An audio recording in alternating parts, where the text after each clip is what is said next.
It is September 18th, 2025. I'm reading from my book, Uriel's Word, A Lightworker's Journey. This is episode 9. So,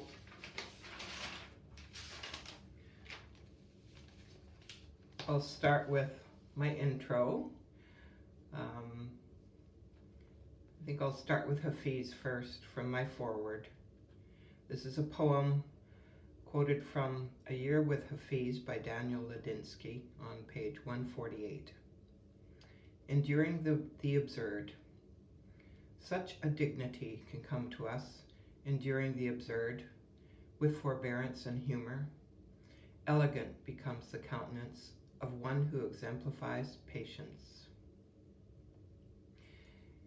This nonfiction book is dedicated to all the valiant starseeds, lightworkers, healers, shamans, spiritual warriors, mystics, peacemakers, and seers, old and young, and their intrepid helpers who have come here in the service of humanity at this time of great change. All persons' names have been changed. There's a few harmless exceptions to that. Chapter 20, Being Peace Flow, a prose poem, from Journal Book 171. What is my great dream? To live in love, every moment in that consciousness where separateness doesn't exist, where all is one, where there is no need for forgiveness because there is nothing to forgive, where joy is always quiet and steady, where beauty and wonder are ever present, where boredom is a foreign concept, where poverty has no meaning, where you are is exactly where you are delighted to be, where every moment is an adventure and simply being alive is bursting with excitement, where everything has meaning you are aware of, where everything is intriguing, mysterious, and connected, where everything is happening as it should, seamlessly, where there is no loneliness or sadness, only peaceful joy and contentment with what is, where what is so marvelous just as it is, where all is accepted, all are acceptable, all are loved, and all is love.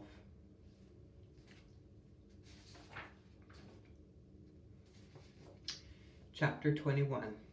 It's a mystery. This is a phenomenon I have experienced from the age of 33 or even younger, singly and also 3 in a row. Over the past decades, this happens. I meet someone new to me, a total stranger, and that person immediately says, I know you. I know you. Where do I know you from? All the while staring intently at me, looking inquisitive and puzzled. We rack our brains running through the possibilities of groups, events, people, places, and always come up blank. And here's the thing, I don't recognize them at all, ever. The last person this happened with was a librarian who was filling in at my branch for a while. She dressed with an exquisite eye for color, that color magic. Here's something too, like they like me right away. And it seems important to them to try and figure out how they know me. I have a few theories about this. 1, we've been in a dream state together in some setting, but why it's one-way recognition is an unanswered question. 2, a past life recall on their part, but not on my part? And what would account for the one-way recognition? In my astrological natal chart, I have Mercury, the ruler of my chart, conjunct the south node in the 10th house, in the sign of Gemini.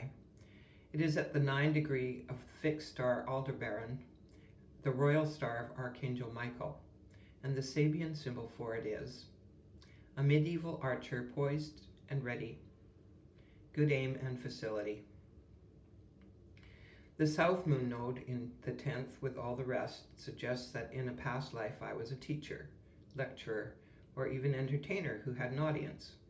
The audience would see me in that context, but I wouldn't see them, not as individuals. In this present day life, I shy away from public speaking actually, and only rarely do it when necessary. So my South Node is not my comfort zone now, even though I'm reasonably okay at it. I think I've done my North Node thing raising a child and tutoring kids, and in practicing intuitive mindfulness, being in the now, for which the Sag 10 degree symbol, Sabian symbol is, the goddess Fortuna, the goddess of wisdom. That North Node degree is conjunct Antares, the royal star of the Archangel of Truth, Uriel. Inner truth.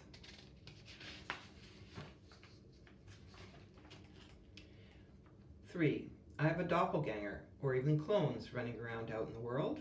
Twice or thrice. I've been mistaken for some other woman. Quite strange for me, and it's a mystery. 4. In some other timeline happening now, I am a teacher perhaps. I keep getting asked if I'm a teacher. One day, I'd like to solve this mystery.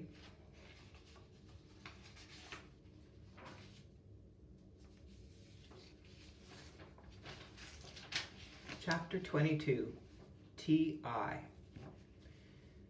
This is a quote from by Thomas Hardy. If way to the better there be, it exacts a full look at the worst. So here we go. TI, that's short for targeted individual. This is not my favorite subject matter, though I've written plenty about it in my 288 volumes of journals. This daily, and usually 24/7 harassment, etc., has just been a fact of life for me, the context for all else I've written about in these pages. It has been aimed at my child, too, for sure. It is sad but true that many people in Canada and across the globe have been subjected to this heinous, stalking, constant, intrusive surveillance, harassment, intimidation, sabotage, and torture. And similarly sad but true that many people willingly participate in such despicable garbage. Certainly bribes and threats and lies are used to get people on board. I have noticed that new cars and RVs are a common bribe. There are models for this grotesque systematic abuse, like COINTELPRO, for instance, which is said to have started in 1956 by the CIA, FBI to disrupt certain undesirable groups' activities. Stalin had his own version of this tyrannical terrorism visited on certain undesirables in the populace. In brackets, see Alexander I. Solzhenitsyn's The Gulag Archipelago.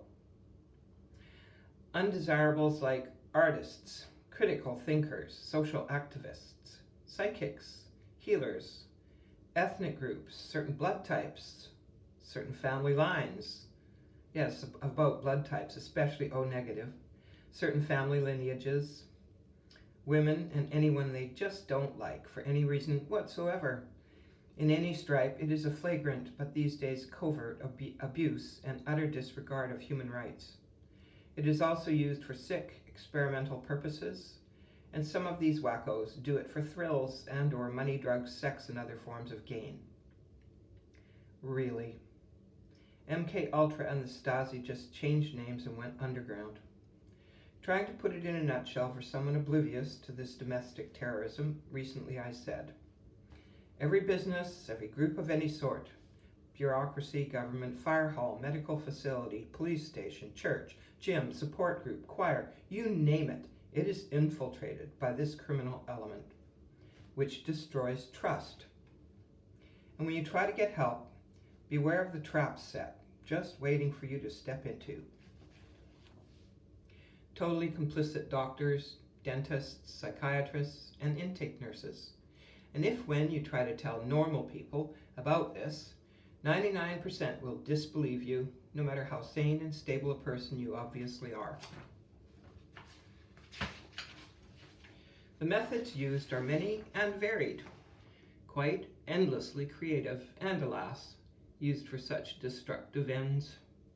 Also, with the advances in technology have come invisible tortures like DEWs, directed energy weapons, EMFs, electromagnetic frequencies, ELFs, extra low frequencies, scalar wave weaponry, to name a few. And of course now there is nanotechnology and someone's vision of human robots. Yuck! I first experienced an ELF attack, ELF, that's extra low frequency, starting on January 1st, 2010. Other versions of that methodology have followed on and off ever since. I must admit, I didn't believe the other TI reports about those kinds of frequency attacks either. It's invisible, until I experienced it myself. Other methods of their madness employed: extreme and prolonged noise campaigns, sleep deprivation, noxious fumes and gassing of your home environment, constant gang stalking, incessant silent and other bogus phone calls, trumped up and bogus evictions, secret and illegal entry into your home, spy cams in your shower and elsewhere in your home, medical practitioners, doctors, dentists, psychiatrists, etc., who absolutely trash the Hippocratic Oath with false and abusive practices and outright neglect. Did your blood pressure skyrocket because of all this crap? Oh, no need to even take a blood pressure reading. Did you have a fall and fracture your thigh bone? Can barely walk because of it? Oh, no need for an x-ray. Run along now.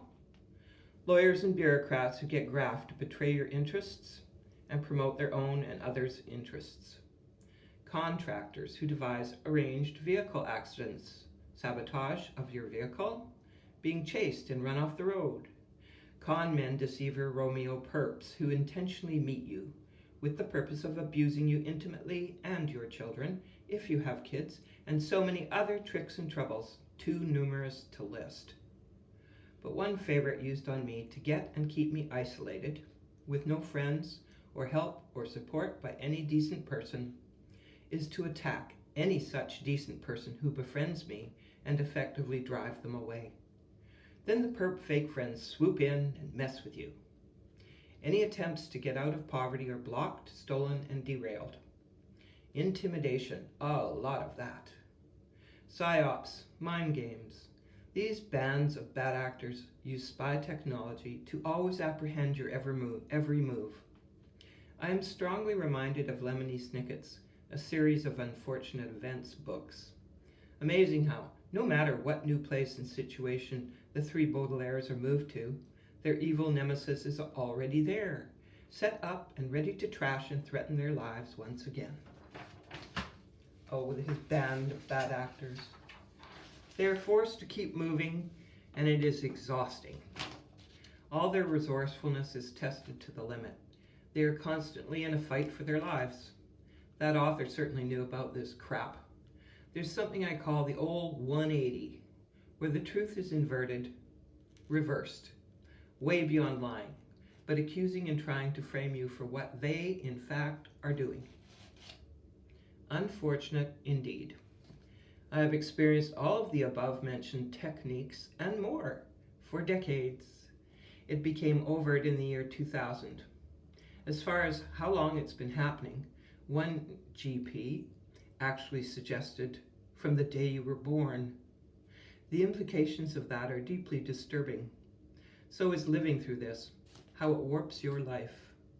I have not used journal book and page numbers to list these events because I don't want to relive them in detail. My journals are full of such details. Also, for the record, this unrelentingly cruel abuse has continued to the present day of this writing, Tuesday, February 15th, 2025. That is my testimony, which does not really convey what evil this is. But it is the context of this earthly 3D reality, as I have experienced it, endured it, survived it, me and many thousands of other TIs. And it is very painful to have others not believe you because it sounds so crazy, and you have no or so little evidence of this crime. Such weird things happen inexplicably. For example, 2011 or 2012, I was living at the Penn apartment building under great duress, and I was exhausted when I showed up at Dee's door, so needing an unassailed place to just lay down and rest for a while. She had a cable company technician expected to arrive soon, as she'd made an appointment to have her new TV hooked up. This very tall cable guy who arrived, within a minute or two, looked over at me, laying on a daybed at the far end of the room, and asked me, "Are you the author?" I was surprised, stunned, and wondering what the hey was this out of the blue question from a perfect stranger. I just didn't respond. If I'd had my wits about me, I would have asked why he asked me that, and author of what exactly, since I've never published any of my writing. There was this awkward silence. Then Dee piped up and said, "She's just visiting," and nothing more was said. We never spoke of it again. Like I said, very strange.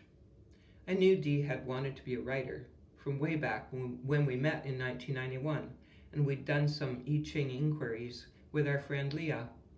But Dee never did pursue that endeavor, not that I know of anyways.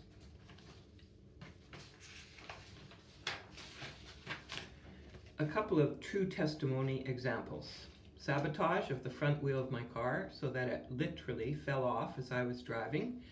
That was about 2002. Twice attempted to frame me as a pedophile. 1999, 2015. Wow, that is really going too far. That is disgusting. Pedophilia is a plague that I am opposed to, and they know it. Who is they? Who is them? Good question. At least one of them is a pedophile. Like I said, the old 180. How backwards and upside down it is. Very Orwellian. What liars. All names in these pages have been changed. See my chapter, Dream of Angels, about that opposition. Also on this subject, when I used the I Ching for divination, I would get certain hexagram lines repeatedly. One of them that mystified me, because aside from not believing evil existed, I could not fathom having enemies. I'm a good person, why on earth would I have enemies? It made no sense to me. I didn't get that being a good person is why. One of the I Chings I used to get repeatedly about all this was this one. Hexagram number 21, Shiho, biting through, fourth line. Bites on dried, gristly meat, receives metal arrows. It furthers one to be mindful of difficulties and to be persevering. Good fortune. There are great obstacles to be overcome, powerful opponents who are to be punished. Though this is arduous, the effort succeeds. But it is necessary to be hard as metal and straight as an arrow to surmount the difficulties. If one knows these difficulties and remains persevering, he attains good fortune. The difficult task is achieved in the end. Recourse to law and penalties overcomes the disturbances of harmonious social life caused by criminals and slanderers. The theme of this hexagram is a criminal lawsuit. This is from the Wilhelm version of the I Ching. Perhaps my soul's purpose in coming here was to learn to forgive the unforgivable. I heard Dr. Gabor Mate say that his epitaph's going to be, "It was a lot more work than I anticipated." Well, me too. Saturday's child indeed.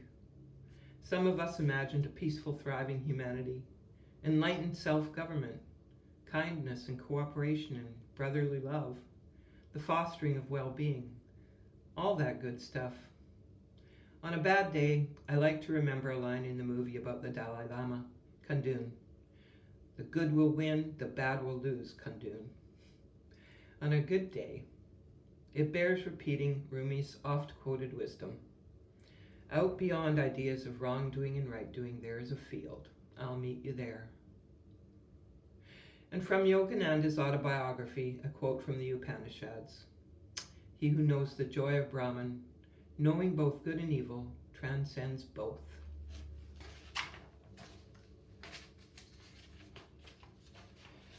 I have an addition to this chapter, which I came across recently. It's from a YouTube by Pam Gregory with Veda Austin. It's called The Doors to Consciousness with Autists. And Veda Austin is investigating water. And through that, she got involved with these young autists who have special qualities and abilities.